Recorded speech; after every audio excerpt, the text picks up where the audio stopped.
அன்பார்ந்த ஸ்ரீ குபேரன் டிவி நேயர்களுக்கு கிருஷ்ணன் ராஜகோபாலன் காலை வணக்கத்தை தெரிவித்துக் கொள்கிறேன். விஸ்வாவசு ஆடி மாதம் ஜூலை 17 முதல்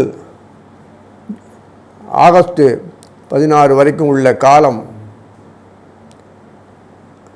இந்த ஆடி மாதம்தான். ஆடி மாதம் விசேஷமான மாதங்கள் எல்லாருக்கும் தெரியும். காற்று உள்ள மாதம், எல்லார்ட்டும் சந்தோஷமான வாழ்க்கையில் இந்த தேவதைகள்கிட்டெல்லாம் ஈடுபடக்கூடிய நல்ல மாதம். தாய்மார்கள்ட்டெல்லாம் ரொம்ப நன்னாக இருக்கும். வெயிலோட சூடெல்லாம் கொஞ்சம் குறையும். பலமுள்ள ஒரு மாதமாக தான் இருக்கும். இந்த மாதத்தில் மிதுனத்திலிருந்து வரிசையாக கன்னி வரைக்கும் ஒரு அமைப்பு உண்டாக்குறார். அங்கே ராகு கேதுக்கள் உடைய பெல்ட்டில் தான் எல்லாமே இருக்குது. அவ்வளோ சுலமாக வெளியில் வரல. இந்த மாதத்தில் உடஞ்சிடும். சனீஸ்வரர் வக்கரமாகி கடந்த மாதம் வக்கரமானதுனால சனீஸ்வரர் வக்கரத்தில் ராகுவோட கூட இருக்கார். அதே சமயத்தில் சிம்மத்தில் கேது இருக்கார், கூட செவ்வாய் இருக்கார். இதில் என்ன ஆச்சரியன்னா, இந்த ரிஷபத்தில் இருக்க சுக்கராச்சாரியார் மலமலான மிதுனத்துக்கு போவார். குருவோடு அதை பேசிகிட்டு இருப்பார். டிஸ்கஷன். பணம் இருந்து பிரயோஜனம் இல்லை, எல்லாம் நாசமாக போயிடுது. குரு வழியாக தான் கொடுத்தானோ. எத்தனை தான் சுக்கராச்சாரியர் பலம் உள்ள இருந்தாலும் ராட்சசங்கள்கிட்ட போய் மாட்டின பணம் பொருள் செல்வம் மாதிரி தான் பாழ். அவ்வளவும். புதன் கடகத்திலேருந்து வக்கரமாய் மேலே போய் உட்கார்ந்துட்டு ட்ராமா பாருங்கள், இப்படி இருக்கு பாருங்கள். உடனடியாக வக்கரம் உறிஞ்சி மீட்டிங் கான்ஃபரன்ஸ் பேசுகிறாங்க. சுக்கிரன் புதன் குரு. ஆடி மாதம்னால சூரியன் தனியாக உட்காந்துருக்கார் கடகத்தில்.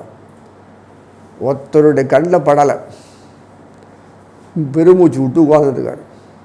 ஒரு கண்ணில் பார்வை ஒருத்தரும் பார்க்கல. சரி, அவரை பார்த்து ஏதாவது சக்தியை வாங்கிட்டு உலகத்தை சூரியன் ஒன்று தான் கொடுக்க முடியும். உலகத்தில் எந்த தேவதையும் தனிப்பட்ட முறையில் கொடுக்க முடியாது.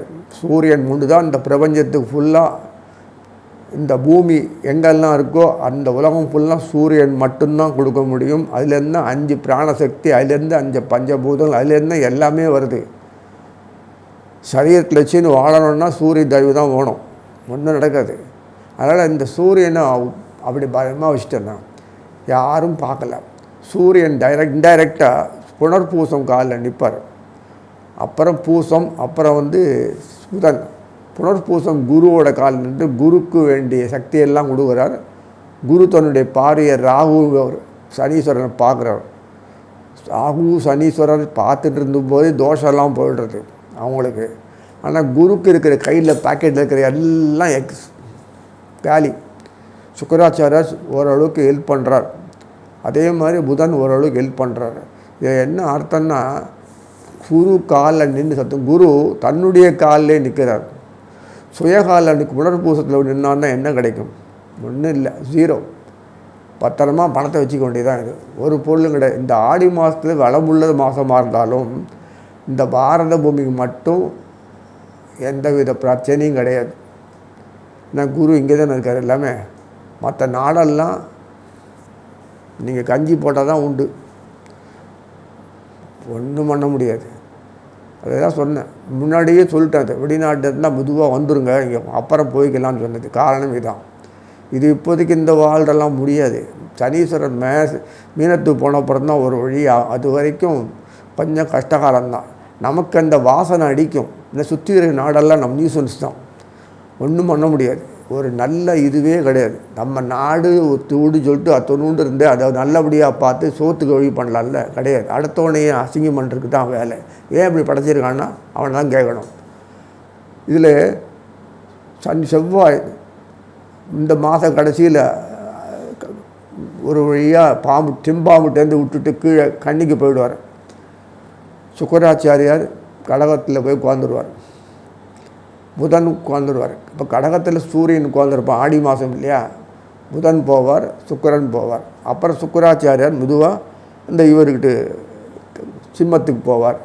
கன்னிக்கு மறுபடியும் சிம்மத்துக்கு கேதுவோட புதன் போவார். இந்த ட்ராமாலாம் ஆடின்னு இருப்பாங்க. விறுவிறுன்னு ஒரு மாதத்துக்குள்ளே இந்த ட்ராமா ஆடின்னு இருக்கும் பாருங்க. அதாவது எமர்ஜென்சியில் படுக்க வச்சிட்டான்னா அவங்களுக்கு ட்ரீட்மெண்ட் பண்ணுவாங்க. மடமடன்னு என்னவோ போவாங்க எத்தியா பண்ணுவாங்க, கொடுவாங்க, உடனே அது பண்ணுவாங்க, இது பண்ணுவாங்க, பறக்க பண்ணுவாங்க. அது மாதிரி இந்த மாதம் பறக்க இருக்கும் எல்லாம். அது கன்னிக்கு போனோன்னு ஒரு வழியாக அப்பாடா செவ்வாய் தப்பிச்சோம் பிழைச்சோம் வந்துட்டார். யாரையும் பார்க்க முடியாது. அவர் கேந்திரத்தை மிதுனத்தில் செவ்வாய் இங்கே வரும்போது குரு இருப்பார், சுக்கராச்சாரியர் இருப்பார், புதன் இருப்பார். அப்புறம் தான் அவருக்கு கீழே இறங்கி வருவாங்க. அப்புறம் தான் புதன் கடகத்துக்கு வருவார். செவ்வாய் கன்னிக்கு போன அப்புறம் தான் கடகத்துக்கு மெதுவாக வருவார். அது வரைக்கும் உட்காந்துட்டு இருப்பாங்க, குருவோடு பேசிகிட்டு இருப்பார். இந்த மாதிரிலாம் இருக்கு மீட்டிங்கு. இதில் என்னென்னா மிதுனத்துலேருந்து சிம்மம் கன்னி வரைக்கும் தான் இங்கே கிரகங்கள். அப்புறம் இந்த மாதத்தில் செவ்வாய் அங்கே போகிறார். அது வேறு கன்னிலேருந்து போனால் அதுக்குள்ளே அடுத்த மாதம் வந்துடும். இந்த 4 மாதம் என்ன விசேஷம் அப்படின்னு பார்த்தீங்கன்னா, இந்த 4 மாதம் தான் முக்கியமானது மாதம். கிழக்கு வடக்கு பகுதி. அதனால் நமக்கு வேண்டியது செல்வமெல்லாம் வடக்கு பகுதியில் தான் வரணும், கிழக்குலேருந்து வராது. கிழக்கு பகுதி பொறுத்த வரைக்கும் நம்ம பார்க்குறது எல்லாம் கிழக்கு தான் இருக்கணும் தவிர, இந்த சூரியன் உதிக்கிறான்ல அதனால் அதை வச்சு தானே எல்லாம் பண்ணணும். ஆக மொத்தம் இந்த மாதத்தில் நம்ம இதுக்கு நன்னா இருக்கும், ஒரு பிரச்சனை இருக்காது. நம்ம தெய்வங்கள் சம்மந்தப்பட்ட விஷயங்கள்லாம் நமக்கு குடும்பத்தில் பொறுப்புகளோட இந்த குடும்பத்தில் என்னென்ன உண்டோ அதெல்லாம் பண்ணுவோம், செய்வோம், ஆராதனை பண்ணுவோம், தன்னா இருக்குது. பண்டிகைகள்லாம் நிறைய, ஆடி மாத பண்டிகைன்னா அம்மனுக்கு விசேஷம் இல்லையா, எல்லோரும் நல்லாயிருக்கும். ஆடிப்போர் ஆண்டாடு ஏதோ இதெல்லாம் நிறைய விஷயங்கள் நமக்கு இயற்கையாகவே பகவான் நம்ம கூடயே இருந்து தெய்வதைகளை படைச்சி அனுபவிக்கிறது வசதி பண்ணுறதுனால நமக்கு ஒரு வெற்று இடம் வரதில்லை. மற்ற நாடெல்லாம் வெற்று இடம் வரும், வாழவே முடியாது. பிரமிப்பாக இருக்கும், ஆச்சரியமாக இருக்கும், அவமானமாக இருக்கும். ஸோ அதனால் இந்த மாதத்தினுடைய ராசி பலனை பார்ப்போம். அன்பார்ந்த தனுசு ராசினியர்களே, குருவினுடைய ஒரு பார்வை இந்த மாதம் கிடைக்கிறது, சந்தோஷமானதான்.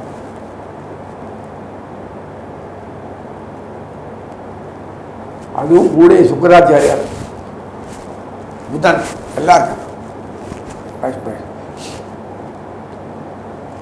சூரியன் பாக்யா சூரியன் அஷ்டமத்தில் உட்கார்ந்துருப்பார். உங்களுக்கு பரவாயில்ல.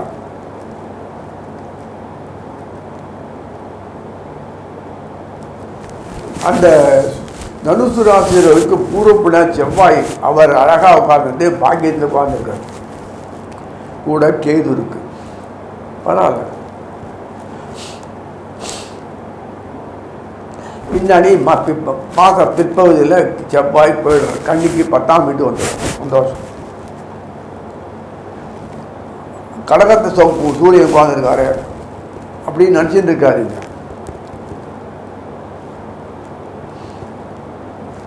சூரியனை வச்சு தான் எல்லாம் பார்க்கணும். சூரியனுக்கு எத்தனாவது வீடு? 6ஆம் வீடு. நான் 8ஆம் வீட்டில் உட்காந்து சொல்லாதீங்க. சூரியனுக்கு 6ஆம் வீடுனா பகை ஸ்தானம் வீடு மாத்திரம் இல்லை, பகை அறுக்கிற ஸ்தானம். முதலீடு இன்வெஸ்ட்மெண்ட் பண்ணி தரித்திரம் போகணும், ஜீவனத்துக்கு வழி பண்ணணும், இதெல்லாம் இருக்குல்ல. சொத்து பத்துக்களில் உரிமை ஆகணும், அப்படியே வேகம் இருக்குது. வக்கீல் இன்னும் லாய்க்கு இல்லை, பணம் இல்லை, அவனுக்கு கவனிக்கலைன்னா வாய்தாய்த்து போட்டு இருக்கானுங்க. வாய்தா இந்த விடுபடலை சொல்கிறது என்னமோ சொல்கிறானுங்க. சொத்து கண்டு முன்னாடி இந்த பொண்ணு ஏதோ குழப்பின்னு இருக்கானுங்க, டாலாக்கி நல்லவோ சொல்லிட்டு இருப்பாங்க நாள்பட்ட. ஸோ இந்த மாதிரி ஒரு பிரச்சனைகள்லாம் இருக்கக்கூடிய நிலைக்கு தான் கிளியர் ஆகணும், எல்லாம் கிளியர் ஆகணும். இந்த மாதம் எப்படி ஆகும்? குரு பார்வை கிடைச்சாதானே ஆகும். குரு பார்வை கிடைக்கும் போது தோஷம் போயிடுறது. செவ்வாயினுடைய அமைப்பு பாக்கியத்தில் உட்கார்ந்து பார்க்கறதுனால உங்களுக்கு கிடைக்கக்கூடிய அமைப்பு நன்னாவே இருக்கும். அப்புறம் 10ஆம் வீட்டு செவ்வாய் வருவார், பாக்கியம் நல்லதான். இது செய்யறேன்னா 10ஆம் வீட்டில் உட்காந்து தோஷம்லாம் சொல்லாதீங்க, அந்த பலம் கிடையாது செவ்வாய்க்குலாம், அதெல்லாம் சொல்லாதீங்க. நட்பு வீடு சூரியன். ஸோ இந்த மாதிரி நிலையில் இருக்கும்போது கிரகண கதிர்கள்லாம் இப்படி மிதுனத்துலேருந்து கண்ணிக்குள்ளே எல்லாமே வாங்கிடுதுங்களே, அடி வாங்குறது அளவுக்கு எல்லாம் உட்காந்துருச்சு. என்ன ஓரம் சனீஸ்வரனை விட்டுட்டு உட்காந்துலாம் உட்காந்துருக்காங்க. சனீஸ்வரன் தனியை தவிக்க விட்டு பாம்பு கையில் மாட்டி விட்டு ஒருத்தனுமே அவங்க இல்லையே.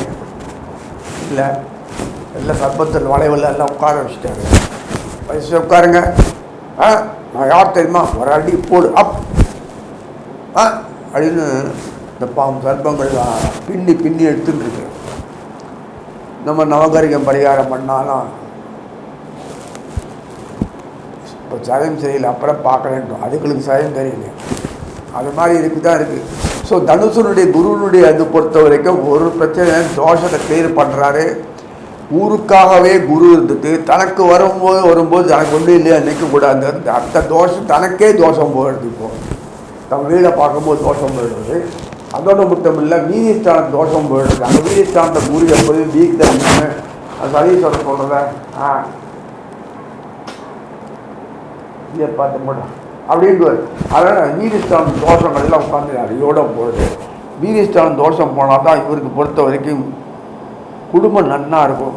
குடும்பம் விருத்தி இல்லாத ஏதோ போயிருந்தேன்னா என்ன பிரயோஜனம்?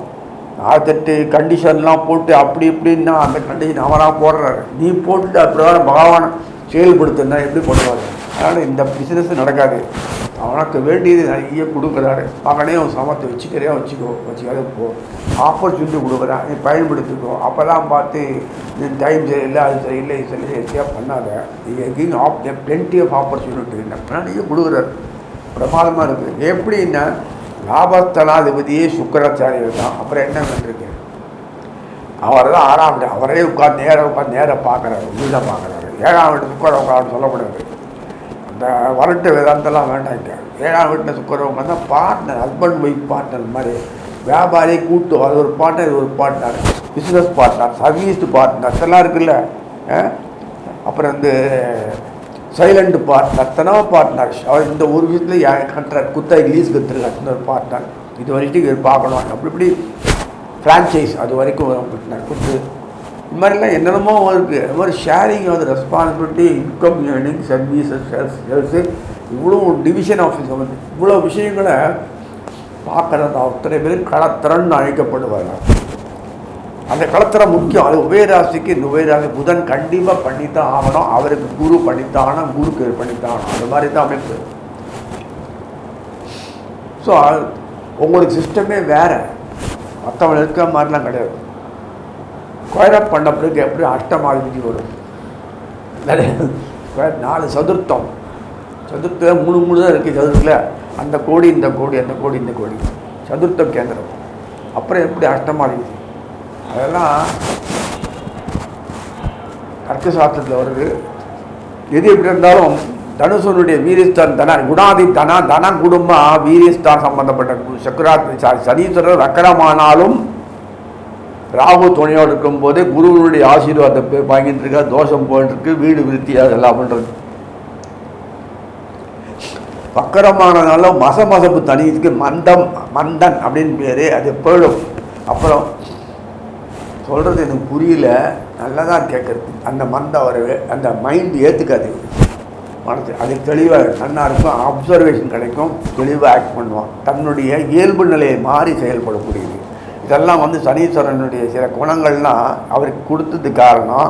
அவன் அப்படி இருந்தால் தான் மற்றவங்க வேலை வாங்க முடியாது, இல்லைன்னா வேலை வாங்க முடியாது. அறிவாளி ஆகிட்டாருன்னா அப்புறம் எப்படி இவங்க காரியம் ஆகாத. அதுதான் அதுக்காக தான் அந்த லெவலோடு இருக்கணும். அதுக்காக வச்சுருக்கேன் இதை. ஏன் இந்த குருக்கு மாத்திரம் ஏன் அப்படி? செவ்வாய் மட்டும்தான் மேக்சிமம் சொன்னோம். செவ்வாய் சூரியன் காலில் நிற்கிறாரு, அப்புறம் கண்ணிக்கு போய்டுறாரு. ஓகே, எல்லாம் பிரமாதமாக இருக்குது. இன்கம் எப்படி ஏற்படும்? லாபஸ்தாவதி சுக்கராச்சாரியர் அதுவும் பண்ணிட்டு இருக்காரு. அட்டக்கா தான் சப்தமத்திலே உட்காந்து பண்ணுறாரு.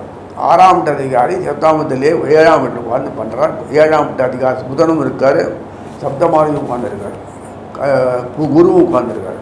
குரு ஒருத்தத்தை எல்லாரும் கொடுக்க முடியும். சுக்கராச்சாரியர் என்ன கொடுக்கலாம்? லாபத்தை கொடுக்க முடியும். 6ஆம் வீடு ஏன் எப்படி கொடுப்பார் அவர்? அதுதான் அந்த ராகுவோடு உட்காந்துருக்கனால சுக்கரனுடைய கூட துணை இருக்கும்போது ராகு வந்து தலைவர் சொல்கிறார், கேட்கறது சொல்லுவார். அந்த அசுர தலைவர் தந்தன் அவருக்கு குருவுடைய தோஷம் அடியோட போயிடுது. இதை விட என்ன உங்களுக்கு கேட்குறேன், வீரியஸ்தானம், குடும்பஸ்தானம், வீரியஸ்தானம் சம்மந்தப்பட்ட சனீஸ்வரனுடைய எல்லாம் ஒரு அனுகிரகம் சேவை இருக்கிறதுனால தனுசு ராசி நேயர்களை பொறுத்த வரைக்கும் குடும்பம் மறுபடியும் குடும்பி அளவுக்கு எல்லாம் ஓடும். இந்த சம்பளத்தில் என் கல்யாணம் பண்ணோம், குடும்பத்தில் 10, 40, 50 கூட இன்கம் இல்லைங்கிறதுலாம் கல்யாணம் குடும்பம் எப்படி வரும்? நான் முன்னாடியே சொல்கிறேன், பணத்துக்கும் சம்பாதிக்கிற பணத்துக்கும் கல்யாணம் குழந்தை குட்டி பெறத்துக்கும் எந்த சம்பந்தமும் இல்லை. நம்ம ஒரு மனசில் மாயை இவ்வளோ சம்பாதிச்சு தான் குடும்பம் நடத்தணும்னு சொன்னான்னா அத்தனை பேர் லட்சக்கணக்காக சம்பாதிப்பாங்க, எத்தனை பேர் குடும்பம் நடத்துகிறோம்? வாழ்க்கை ஏன் டைவர்ஸ்லாம் வருது? ஏன் குழந்தை வாழவே முடியும்? யாருமே குழந்தை குட்டி எப்படி இருந்தாலும் குடும்பமே நடத்த முடியலையே, அது குடும்பம் எங்கேயோ வச்சது ஏன் என்ன பிரயோஜனம்? மணிக்கும் சம்பாதிக்கிற மணிக்கும் வெல்த்துக்கும் அதுக்கும் சம்பந்தம் இல்லைன்றது ப்ரூவ் பண்ணுறாரு தனுசு காரியத்துக்கும் மீனத்துக்கும். இவாளுக்கெல்லாம் பொறுத்த வரைக்கும் மணி என்கிங் வேறு, குடும்பத்தில் சந்தோஷமான வாழ்க்கையுமே மனைவி நிச்சயம் பேர்த்த மாதிரி கண்டிப்பாக கிடைச்சாம அதுக்காக தான் வச்சுருக்காரு, சூழ்நிலையை மாற்றி தான் இருக்கும். அதனால் குடும்பம் மறுபடியும் குடும்பமாக இருக்கும், கோபுரமாக திகழும், வாரிசுகள் நல்லா விருத்திக்கு வரும். கல்யாணத்துக்கு நம்ம எல்லாம் பண்ணலாம் செய்யலாம், பொண்ணால் பொண்ணு கிடைக்கலாம் புள்ள கிடைக்கலன்னு சொல்கிறதெல்லாம் வேஸ்ட்டு, நிச்சயம் கிடைக்க போகுது. ஆடி மாதம் ஆச்சுன்னு கேட்காதீங்க, ஆடி மாதம் பொண்ணு பார்க்கலாம் புள்ள பார்க்கலாம் இந்த வார்த்தையெல்லாம் வேண்டாம். குடும்பத்தில் கல்யாணம் ஆகும், குழந்தை குட்டி பெறும், எல்லாம் பெறும், வம்ச விருத்திக்கு வரும். வம்ச விருத்திக்கு வரதுக்கு தான் ஆரம்பிக்கிறது இங்கே தட்சிணாயன புண்ணியங்கள் ஆரம்பிச்சிச்சு. அதனால் ஒரு பிரச்சனையும் இல்லை. மெட்டீரியல் பெனிஃபிட் ஒரு எல்லாம் பிரமாதமாக இருக்கும். புத்தி ஒரு வேலை செய்யும், ஞானம் பிறந்து போய் நாசமாகாது, ஒழுங்கான வழியில் செல்லும். இதெல்லாம் இருக்குது. மனத்தில் பல சிந்தனைகள் சிதற விட்டுட்டு பாழாக்கி நிற்கக்கூடிய இதெல்லாம் போய் ஒரு செயல்பட்டு இந்த சம்பந்தப்பட்ட தனுசு ராசி நேரோட பொறுத்த வரைக்கும் சிறப்பாக இருக்கும். செவ்வாய் கை ஓங்கலையே, செவ்வாய் கை ஓங்கவே வேணாம், அமைதியாக இருந்தாலே போது எல்லாம் வரும். அந்த அமைப்பு தான் இந்த மாதம் கொடுத்துருக்காரு, கவலைப்பட தேவையில்லை. போகும்போது நிறைய விஷயங்கள்லாம் வருது. செவ்வாய் சாத்தியமாக தான் செயல்படுவார், இனிமேலாம் அட்டகாசம் பண்ண மாட்டார். சாத்தியமாக எல்லாம் வேகமாக செயல்படுறதுல நம்ம சுற்றி நாட்டில் பண்ணுறாரு. அதனால் எந்த பிரச்சனைக்கெல்லாம் தனுசு ராசி நேயர்களுக்கு இந்த வீணாக கல்யாணம் எல்லாம் குழந்தை குட்டி பேரில் வேறு ஜீவனத்துக்கு இந்த வருவான் போவான், அந்த வாய்ச்சை விடால் அந்த நெகட்டிவ் எஃபெக்டை எல்லாம் உடச்சிட்டு போய் வருமானம் உட்காரத்திலே சம்பாதிக்கக்கூடிய ஆற்றலை வாழ குண்டு நிரூபிக்க போகிறார். அது பண்ணுவார். அதே சமயத்தில் வித்தைகள் கைகூடும், நிச்சயம் வார்த்தை எதுவுமே நடக்கக்கூடிய. ஏன்னா மணி மந்திர ஔஷதங்கள்லாம் இருக்குல்ல, அதெல்லாம் எந்த காலையும் படிக்க முடியாது, விவாதத்தை தான் தெரிஞ்சுக்கணும். அதனால் இந்த குருமார்கள் தான் எல்லாமே காரணம். இன்னுமே எழுச்சியூர், நம்ம நாடு எழுச்சியூர் எப்போ வந்துருக்கு, கவலைப்பட தேவையில்லை. அது ஒரு காலம் கட்டி கல்யாணம் ஆகலை, பொண்ணு கொடுக்க மாட்டேன், பிள்ளை சொல்லக்கூடிய நிலைமை இல்லை சொல்லி வாழ்த்தி தயவு செய்கிறேன். ஸ்ரீ குபேரன் டிவியை பார்த்தமைக்கு நன்றிகள். மேலும் இது போன்ற தகவல்களை தெரிந்து கொள்ள ஸ்ரீ குபேரன் டிவியை சப்ஸ்கிரைப் செய்யுங்கள். மறக்காமல் பெல் ஐக்கானை கிளிக் செய்யுங்கள்.